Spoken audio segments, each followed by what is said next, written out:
musical dismemberment, an ancient forest god, masked orgies. Cults can be pretty terrifying things, but cinema is home to some of the most chilling stories ever told. The question is, dare you keep watching?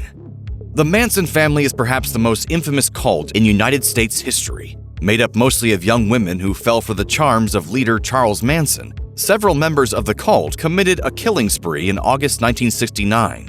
While most movies about the Manson family focus on Manson and the deaths themselves, Charlie Says depicts the experiences of the women in the cult. Based on the books The Family by Ed Sanders and The Long Prison Journey of Leslie Van Houten by Carleen Faith, the movie follows Leslie Van Houten from the time before she met Charlie to her eventual spiritual redemption in prison. What makes Charlie Says so interesting is how it shows how easy it is to fall in line with cult thinking. The young women in the story are desperate for love and affection, and the allure of Manson's family makes them willing to do anything. You should all feel proud, and why should you all feel proud, Lulu? Why? Because we're already living like revolutionaries.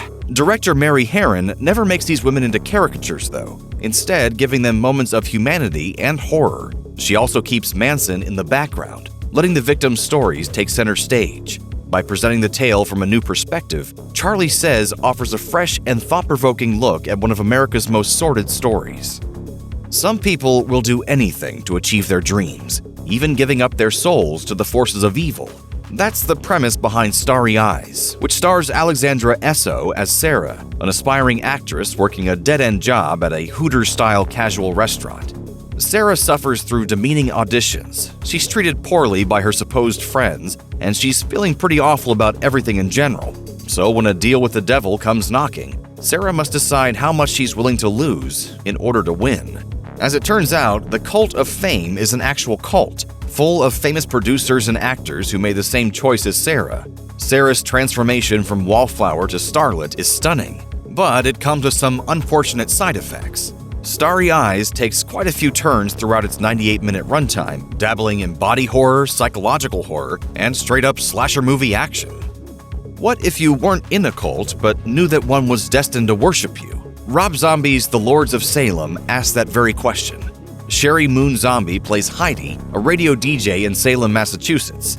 After a mysterious fan sends Heidi an old, creepy record, she seeks the help of Francis Matthias, an expert on the Salem witch trials. As it turns out, not only is Heidi's past intertwined with the trials, but she's also the subject of prophecy that could lead to the birth of Satan. While Zombie's earlier films are gory odes to schlock, The Lords of Salem takes its subject matter a bit more seriously. There's a lot of reference for older cult films here, as well as literary and genre history. Sherry Moon in particular shines as Heidi, who retreats into an old addiction to escape the worsening witchy happenings. The movie is a slow burn too, but stick with it. It's absolutely worth hanging on for the killer climax. The House of the Devil begins with the claim that the movie is based on a true story. Thankfully, it's almost entirely fiction. The movie is loosely based on the satanic panic that gripped the UK and America in the 80s, which was a moral hysteria that argued that murderous Satanists lived among us. This is the teaching of the occult. This is exactly what we were introduced into in Star Wars and E.T. In The House of the Devil, the story is slight, following a young college student who takes on a babysitting job for extra money and experiences some weird goings-on.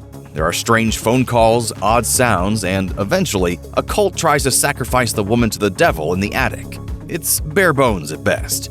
The story doesn't matter though.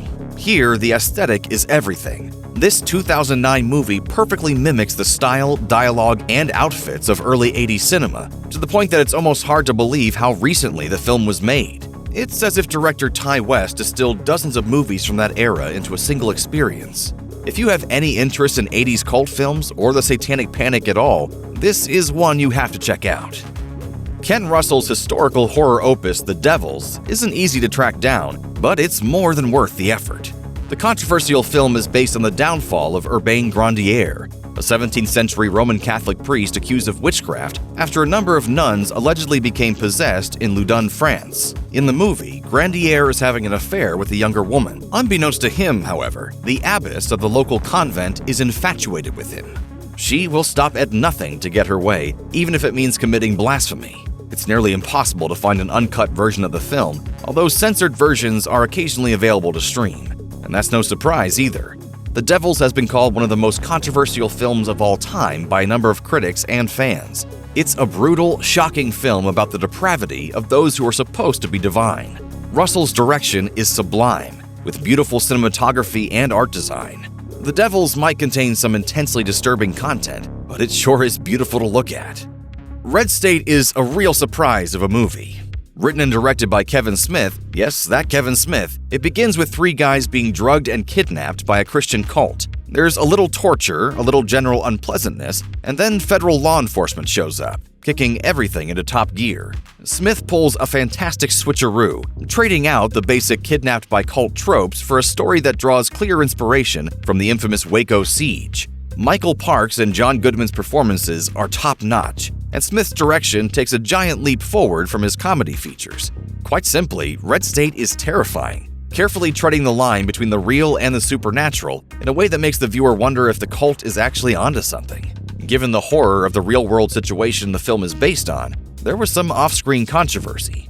When the Westboro Baptist Church protested the film, Smith joined them on the picket line. Smith also interviewed members of the church after inviting them to attend a screening of the movie. Sometimes life is even weirder than the movies. Getting kidnapped by a cult is scary enough, but what if the tables were turned? Panos Cosmatos' psychedelic horror movie Mandy stars Nicolas Cage as Red, a lumberjack whose wife Mandy is kidnapped by a cult and burned alive in front of him. In revenge, Red goes on a rampage, taking out the cultists one by one with righteous rage. The movie's heavy metal score and aesthetic combine perfectly with the constant and grotesque displays of brutal violence. In Mandy, Cage unleashes his most extreme performance, and the movie is all the better for it. The movie doesn't have much of a traditional plot and can feel non-linear at times, but it's really more of an experience than a story anyway. This one requires a big screen, a dark room, and some serious speakers to enjoy properly. But in the right environment, it's truly impressive to behold. In most cult movies, the main characters are the ones in peril. Midsommar is a little different. In this movie, the cult is dangerous to pretty much everyone in the movie except for the protagonist, Danny. Danny loses her family in a tragic accident shortly before a trip to Sweden with her boyfriend Christian and his friends. However, Christian is not a particularly attentive boyfriend, and Danny's isolation and anxiety only becomes worse as time goes on. However, the cultists, called the Horga, embrace her and offer her an escape from her difficult relationship and lonely life. Danny, do you feel held by him? Does he feel like home to you? The actions of the Horga are truly horrific, but the group shows Danny more love than she's ever seen before, and for the first time in her life, she feels valued. Midsommar is not only a fascinating look into the nature of toxic relationships, it also offers a terrifying glimpse into how tempting cults must look when you're down on your luck. Society, a 1989 horror comedy written and directed by Brian Yuzna, posits that maybe the rich aren't like us at all, because, well, they're monsters. Billy Warlock stars as Bill, a rich kid in Beverly Hills, California, who doesn't trust his high society family and their friends. He has good reason not to as well, as he discovers Los Angeles' wealthy are actually participants in massive, creepy, and disgusting orgies known as the shunting. The shunting offers the kind of gross-out horror you'd usually expect from someone like David Cronenberg, but here, it's actually played for laughs. Indeed, there's no other movie on this planet quite like Society. This one's worth checking out for that reason alone. The straight-to-Netflix horror movie The Perfection is a pretty wild ride. The movie follows elite young cellists Charlotte and Lizzie, who are both competing for the attention of the head of their music academy, Anton. The young women are quickly pitted against one another, each doing horrible things to prevent the other from succeeding as a cellist. The Perfection is a terrifying downward spiral of a movie that cranks everything up to 11, until suddenly, it isn't. The third act twist and eventual climax are, no pun intended, perfection. A story that could easily have ended on a sour note instead ends on a feminist, queer-positive one, and it makes for a refreshing blast in the world of horror. The cult at the center of The Perfection is loosely based on elite art and music companies. And while it's hard to believe the lengths this one goes to, abuses of power within the arts are all too common. The Perfection is a twisty horror flick with some seriously disturbing undertones, but it's all worth it for the ending's final moments of total catharsis. In The Ritual, a group of friends reunite after years apart for a backpacking trip in the Swedish countryside. Before long, however, they have become embroiled in an ancient conspiracy that will tie them together for eternity. Early on, one of the friends is injured while hiking, forcing the group to cut through the woods, where they end up in an abandoned cabin. The cabin formerly housed some cultists who worshipped an ancient forest god, and things get very spooky very fast. Director David Bruckner does a brilliant job with the movie's more subtle horrors, slowly building up to a brilliant reveal with some excellent creature design. The Ritual is a great look at masculine relationships and how they can be impacted by traumatic events, but it's also a damn scary monster movie, and more than worth checking out. Many cult movies are pretty obscure as far as the cinematic canon goes, but you can't mention the genre without discussing Stanley Kubrick's sexually charged cult masterpiece, Eyes Wide Shut.